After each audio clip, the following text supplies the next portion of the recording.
We're hanging out with Robert Englund, Freddy Krueger. How are you? It's Mr. Krueger. Mr. Krueger to me. It's a pleasure to meet you, sir. Hi, guys. You enjoying the convention? Yeah, I'm having a big time. I'm going to introduce Wes Craven's new Nightmare tonight. Nice. Yeah, they got a great new print. And, you know, since the Scream movies did so well, people are sort of rediscovering Wes Craven's new Nightmare because it's very glib and it's very sort of deconstructive, you know, a lot like the Scream movies were, even though it came out before.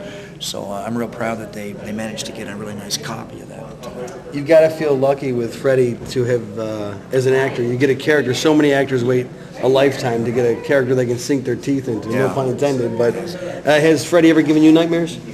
You know, and I've told this story before, but it's true. So I guess I get the same question sometimes. It's not that fresh of an answer, but when we made the first film, I was not, you know, familiar and used to wearing the makeup as much. Right. And we shot a lot at night. You know, usually when they make films, they're worried about losing the light. Well, we were worried about losing the night.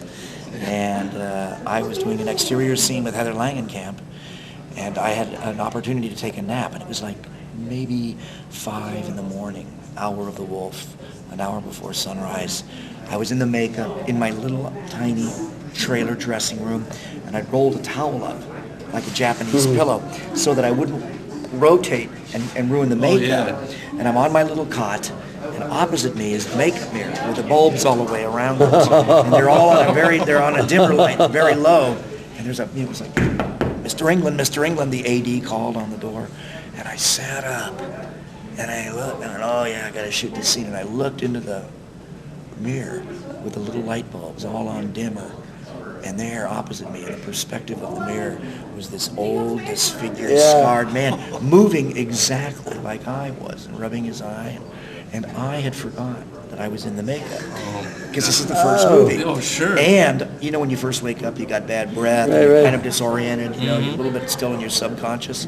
It freaked the bejesus out of me. So what happens to me is, to answer your question, long story short, about once every 6 months or so, that image from that night, in that mirror, in the, you know, semi-darkness of that little trailer dressing room, comes back to haunt me. Flashes. And I do, it's just like it's never been able to file its way in my brain. You know, it's just like, you know, that algebra test you didn't study for. You know, you still have a bad once in a while. Yeah. Well, this is just some image that I have that I never was able to like really file away.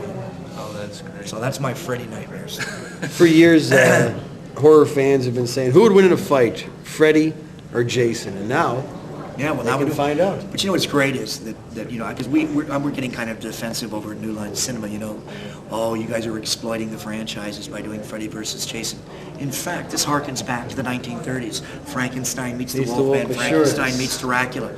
The great Marvel comic books, Batman versus Superman. Right. So we're just doing something that is a tried and true curiosity. Now I'm going to tell you something. Since 1985. I've had fans come up to me and say, hey, Mr. Englund, could you kick Jason's ass? Could you take the Predator? What would happen if you and Mike Myers met in an alley? This is just the pop culture, popcorn, logical conclusion. And so I want the fans this summer, it's a summer of sequelitis, we all know this. So, you know, to cap it all off, it's going to be the biggest sequelitis of all time. It's Freddy versus Jason, but we're having fun with ours. I mean, some of it's like, you know, Popeye versus Bluto. Some of it's like Monty Python gore, you know, the Knight getting his arms chopped off. We've been having fun. But some of it's like Roadrunner. But some of it's just get down, get psycho. I hate to admit it, but my favorite sequence in the movie is a Jason sequence at a rave, because you know one of the great things in the Freddy movies is Freddy always takes teenage culture and jams it down their goddamn little throats. Well, in this one, Jason attends a rave in a cornfield. Nice. Needless to say, he wreaks havoc. But that's my favorite sequence in the movie, although there's some really cool stuff. And I think the fans, if they just, you know, get their $7, hit a matinee, grab a big bucket of greasy popcorn, get some Chico's bonbons, scream at the screen and have a good time. Have a blast. Yeah. Now, you said this is the wrap up to the summer. Is this going to be the wrap up to the Jason and the Freddy Krueger? I don't know if they're trying. I don't know if they want to revive a Jason versus Freddy thing so much as maybe they want to just put more life in the franchises. Right. And because the rumor I've heard is about a prequel to Nightmare on Elm Street. In other words, Freddy as a sort of Hannibal Lecter, Freddy as a serial killer. before the burns, before the villagers burned the monster. Right. You know, Right. I before would the see that in a parents, heartbeat. the vigilante parents torched him. Right. So that's the rumor I hear, and it's just a rumor, but I've heard it. You know. One of your great roles besides Freddy, Phantom of the Opera. Ah. I could watch it over and over. You brought a whole new dimension to that role. Well, you know, Dwight Little, the director of that, who produced The Fugitive, and he's quite a famous director from USC. He was sort of worried about becoming just an action director because he's a splendid action director.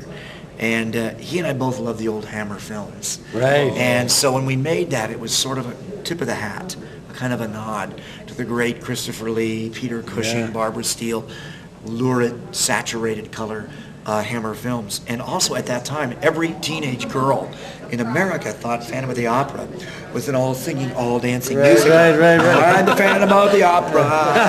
Right. And we wanted to just prove to everybody that it was this great novel by Gaston Leroux, Right. which was the first Stephen King international bestseller. And we wanted people to know that that this was something that was really scary, not romantic. It was more frightening than romantic, more melodramatic than romantic. And the only thing we did, we really twisted it. We set it in Jack the Ripper, London, instead of the Paris Opera. But you know, there's a great actor in that film, if you like it, named Bill Nighy. He's the guy that killed the critic in the steam room, the partner that I killed in the steam room. And he's gone on to do just some great work. He did that great movie about the English rock band that was over the hill a couple of years ago. I can't think of the name of it. It's the name of the rock band. It's like some silly name, like, you know, they have this funny name like, it's like Cold Soup or something like that, but that's the name of the rock group.